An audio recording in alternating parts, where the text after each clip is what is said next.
Hello friends, welcome to massive open online course on data analytics. Now we will discuss on the part 1 of Unit 1 data analytics and overview. Let's first understand what is data. Data refers to any information using alphabets, numbers or symbols that represent preferences, ideas, objects, categories, etc. Based on the data, information is generated, then knowledge is being derived from the information, which helps to make a proper and suitable decision making. There are lots of data available around us in the areas like e-commerce, different laboratory experiments, social media, as well as educational sector. With the advancement of the information technology, digital revolution has been explosively increased the volume, velocity and variety, hence it is called big data. There is a report published in 2015 by Hamad and al. It was shown there the volume of the data stored in the world would be more than 40 zettabytes by 2020, what we have crossed already. Now, what is data science? Data science is a science that deals with computer science, statistics, machine learning, data visualization, and it is basically a platform for human computer interactions to collect, clean, integrate, analyze, visualize and interaction with the data to create data products. The major focus of the data science on mining big data sets and discovering innovative new insights, needs, methods and processes. At the same time, it helps to uncover the new answers to the questions that may have realized needed answering. Ultimately, it is a multidisciplinary field that adopts scientific methods, processes, algorithms and systems to extract meaningful information from structured and unstructured data for knowledge discovery. Now, let us understand what is data analytics. Data analytics is basically a macro level scenario, where data science is the micro level scenario.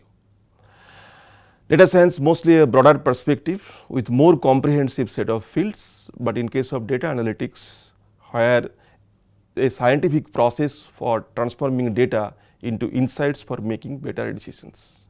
Here, information technology, statistical analysis, quantitative methods and mathematical models have been used to make better and fact-based decisions. Like other fields, data are enormously being generated at educational settings. The sources are mainly e-learning resources, learning management systems, student information systems, laboratory experiments, all academic and administrative resources. Especially in the context of classroom teaching, we may come across different kinds of situations and questions like, out of 100 students in the class, who are at risk of dropping out? Another questions, can an effective curriculum be developed based on students' feedback and market need? In view of this, there is a need of proper analytical framework in order to extract knowledge for strategic planning and better decision making. Hence, the concrete definition of the data analytics can be defined as the science of exploring, analyzing, visualizing data from both internal and external sources for drawing inferences and making predictions to enable innovations, gain competitive business advantage and finally helping in strategic decision making.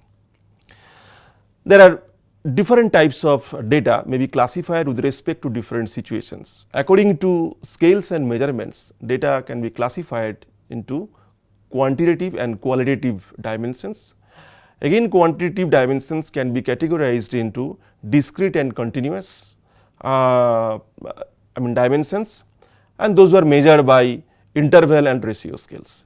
Similarly, in the qualitative case, we can have the nominal ordinal variable and the distributions, these divisions are basically with respect to scales and measurements of the data.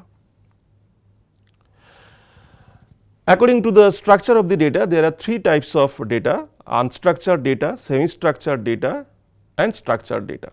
Unstructured data basically refers to either any predefined model which is not being confirmed. It may be textual or non-textual information even. It has no really structure. For example, students' feedback involves spelling mistakes, non-standard words, incomplete phrases, etc. Semi-structured data is the information that does not reside in a relational database, but that have some organizational properties that make it easier to analyze. For example, email, XML and other markup languages. And also in the classroom teaching, the response of the students while we are conducting the interview.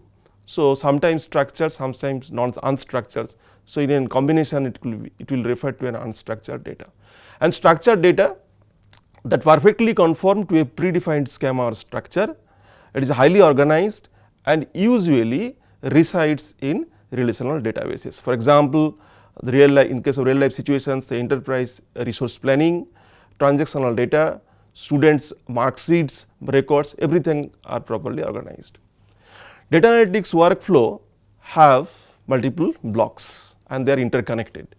First, identify the problem, then we collect the data and represent properly, and then we store in a system. Then data being cleansing in terms of data cleaning is being performed, then data being transformed for normalization, then data processing, which involves a lot of analytical models to implement, and results are being obtained which are being validated, and it is till the time we get the satisfactory results, maybe we can iteratively develop the analytical models in the block of data preprocessing. Finally, visual validation, maybe visualization and decision making. Data collection and storing mainly are data collections are performed from the population using mainly two methods: simple random sampling and stratified random sampling. By simple random sampling, we basically draw a data set from the population where each of the sample has equal chance of the occurrences. In stratified random sampling, once we have the heterogeneous data set, then we try to divide into different strata, maintaining the property that within the each strata the informations or observations will be homogeneous, and between two strata they will be heterogeneous, and then we perform simple random sampling for each of these strata. Now, there are many other methods for information gathering like questionnaire, interviews, direct observations, documents and case studies, and lot of digital formats also available for storing the data in terms of text, documentation, scripts, then still image, geospatial, audio, video and databases. Data storage have different methods to keep in mind, like file storage, block storage and object storage. In the file storage, we store the data in a hierarchical structure, enabling first navigation as well as storage of the complex files. In case of block storage, data being divided into blocks, allowing them to be freely configured and quickly recovered. And object storage, where the objects will be stored having a unique identifier and a wide metadata package, so that later on you can retrieve in a proper way even you have a huge amount of data. Data cleansing and transformations, which is very important part of data analytics, by which we are basically introducing a process of detecting and correcting the corrupt or inaccurate records from data repository. It enables to identifying incomplete, incorrect, inaccurate and irrelevant parts of the data, and then replacing, modifying, detecting the dirty and coarse data. Basically, we are filtering to come up from the raw data set to the pre-processed data set. Examples like Excel sheets, Google sheets we use for collecting this data as well as pre-processing purposes. With this, I complete the part 1 of the unit 1 and hope you have got some ideas to know more detail you should follow the e-material available in the course website. Thank you very much. See you again.